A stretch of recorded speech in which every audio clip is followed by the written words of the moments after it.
It's music to their ears, and on cue, at the last bell, students fill the hallway. There's a rush outside. But whether they're playing football or shooting hoops, at this school, you won't hear shouting. That's off limits. Voices are toned down because as the sun sets, these boys go back inside for a part of their education that many students in the United States never get.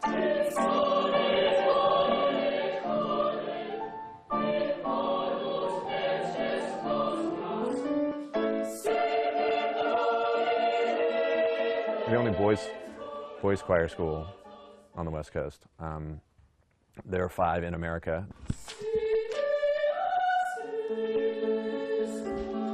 The students practice at least 15 hours a week at the Pacific Boy Choir Academy in Oakland. Director Kevin Fox founded the program in 1998, hoping to create a haven for young talent in the Bay Area and preserve the boy choir tradition and sound that stretches back centuries.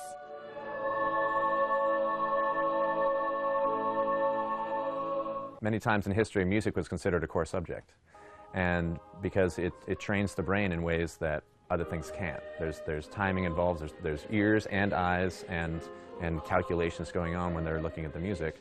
All these things are happening at once. The choir has gained an international reputation and toured the world. We've sung with, I think, 8 orchestras around the world in the last 12 months alone. They even performed with the San Francisco Symphony on the orchestra's Grammy Award-winning recording of Mahler's 8th Symphony. This holiday season, the choir received another invitation to travel overseas, this time flying to the Hongkong International Music Festival in Shanghai. And for many of these Bay Area boys, music has become a passport to the world. I had never sung before I joined the choir. Well, I'm definitely excited. It's a pretty big part of my life. For the head choir boy, Jameson Wong, this trip has special meaning. It's really important to me that I'm singing American music in China. Sharing Western music with Chinese relatives who have never heard him sing. I hope they'll be pleasantly surprised.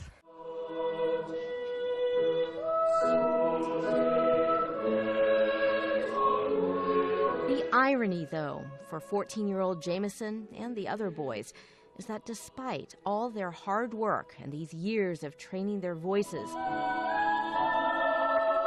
singing so high and so pure, they are learning notes that someday they will never be able to sing again. Boys' voices change or start to change about 13 or 14, and so there's a time limit on their voices.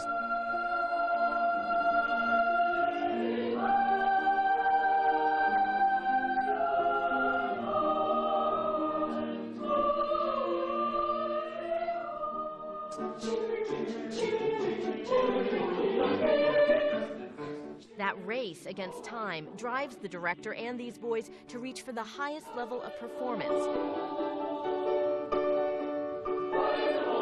And with each note they master, they learn other lessons about friendship, discipline, respect, and measuring success in teamwork. In choir, nobody loses. We're a team that always works together. You got 2 green colors? Yep. So together, this team packed their bags. You got a laundry bag? And spent 4 days exploring Shanghai, sightseeing around the city, and getting a chance to meet and sing with young people from choirs in China. Exhausting and exhilarating. They returned home to the Bay Area, a little more worldly. It was just something so new and exciting.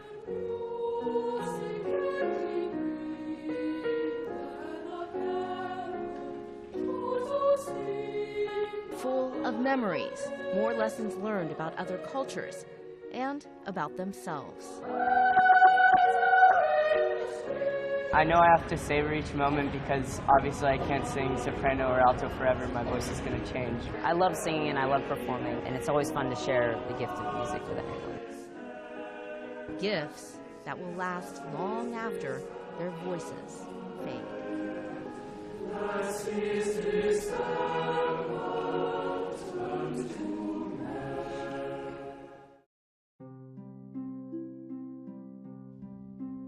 Debbie Lee considers each moment, Go back to sleep. each precious picture, a gift. I get to witness what I call miracles virtually every day. Miracles that happen when babies like Isaac defy the odds. Isaac expired, he died, and the hospital revived him, and then they brought him by helicopter here at Children's Hospital in Oakland. For years, Debbie has worked as a volunteer at UCSF Benioff Children's Hospital, sometimes taking pictures, and sometimes just holding the babies. There's nothing more pure than holding a baby. Jose's mother says he loves being held. And I'll come and we'll cuddle on Friday, okay? At 4 months old, he has already traveled a long road. He has problems breathing and the need of oxygen, but he's doing better as he grows. Debbie, to us, she's been a very special person. Just like seeing her and the smile. Like, you just have to see Debbie smile. A smile through highs and lows. But it's more than that. Debbie also gives them pictures, family pictures, moments, emotions, forever captured by her lens. The way she expresses her feelings towards the babies, it's unconditional. And I'm very thankful for that, and I'm very, very blessed to have her in my life. She gives her time, not just here, but also at Katie's clinic, which serves girls with the neurological disorder known as Rett's. She has been volunteering in our clinic for longer than I've been working there. She takes pictures there too, bringing calm to a difficult and stressful time. For our girls, they have a lot of motor difficulties. It's difficult for them to respond to a command on cue. So that makes it really hard to get a good picture. It is not always an easy job, but she does it all knowing how important pictures are, even in the heartbreaking moments. Her close friend lost a baby years ago. On his last day, they took a Polaroid, and that was their only family picture, and it's faded now. So I'm happy to do that for other families. It's a small gift I can give them. It's a gift I can't give my friend. So it is very emotional. She admits she cries, sometimes tears of sadness, but also tears of joy. It's very humbling, it's very joyous. I get so much more out of this job than I put in. It just doesn't seem fair. Joy for babies like Isaac. He's a little miracle. Who beat the odds and get the news they all want to hear. They've been here now 10 days. And the good news is Isaac's going home. In Oakland. Discharge day is like my favorite day, the best. And if I'm here to photograph it, all the better. Claudine Wong, KTVU, Fox 2 News. Eyes on the screen, focused on the Nintendo. From this vantage point, Charlie Kleberg looks just like any other teenager, but it's how he plays the game. He just flies around the Wii with his toes and his feet. That makes him unique. Twisting, turning, and hitting the buttons. And he games with people all around the world that have no idea they're gaming with a foot gamer. Charlie was born premature with a long list of disabilities. Cerebral palsy and Tourette's. He has epilepsy. He's completely tube-fed. He has a steel rod holding up his back and partial paralysis of his upper body. He's learned to adapt by using his feet. Is how I hit it off and on. When his parents adopted him as an infant, doctors said Charlie wouldn't live past his first birthday. 16 years and 16 surgeries later, he's proved everyone wrong. Cognitively, Charlie is very intelligent, actually. He's already finished all his algebra pre-trig classes, got A's in all of them. He uses his toes to write and type up his homework, but what makes his parents most proud is his outlook. In fact, almost every day Charlie say to me, "Mom, today is the best day of my life." That's just pretty amazing, because Charlie, in my opinion, has had what I would consider a lot of bad days. We caught up with Charlie at the George Mark Children's House in San Leandro. He calls it his home away from home. They provide respite care. It gives him a break from his routine, and it gives us a break. It was at a fundraiser for George Mark that Charlie met some of his childhood heroes. From the time he was maybe 8 or 10 years old, he'd hear a siren and he's like, "What's that? Let's go look." Charlie has always wanted to be a police officer. And he had said to me, "Mom, I would never be able to make it through the police academy. You know, I can't physically do what needs to be done." His mom's response? Don't give up. If this is your dream,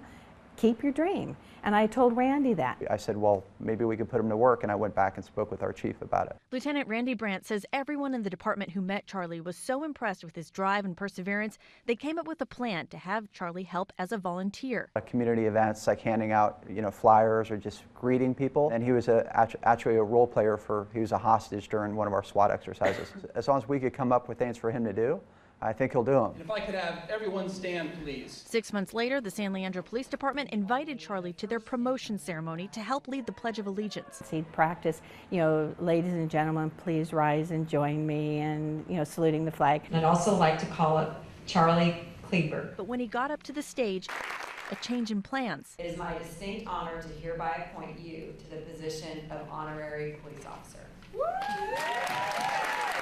Charlie shook with excitement as San Leandro's police chief Sandra Spagnoli made him the department's first ever honorary police officer. We actually did a shadow box. We had an honorary badge made, his own name tag on there, a little American flag on it, just like a uniform we would wear. Like to just be around him and think that we have our daily challenges and his challenges are that much greater, but he's still able to kind of navigate through them. I was pretty surprised. How happy did it make you? Very happy. I cried. I couldn't believe it. And I feel like crying now even thinking about it. I was so touched that they would be willing to do that for him to help his dream come true. This has nothing to do with just showing up and getting a uniform and never see us again. He, that night, immediately followed up by saying, what's my next assignment? When am I going back to work? Lieutenant Brandt plans to put Charlie back to work. Whether it be, a computer-generated thing that he helps us with some flyers or literature or just help us get our message out. The people who love Charlie know exactly how he'll succeed. Being kind, doing the best you can, not giving up, taking your knocks and getting up again.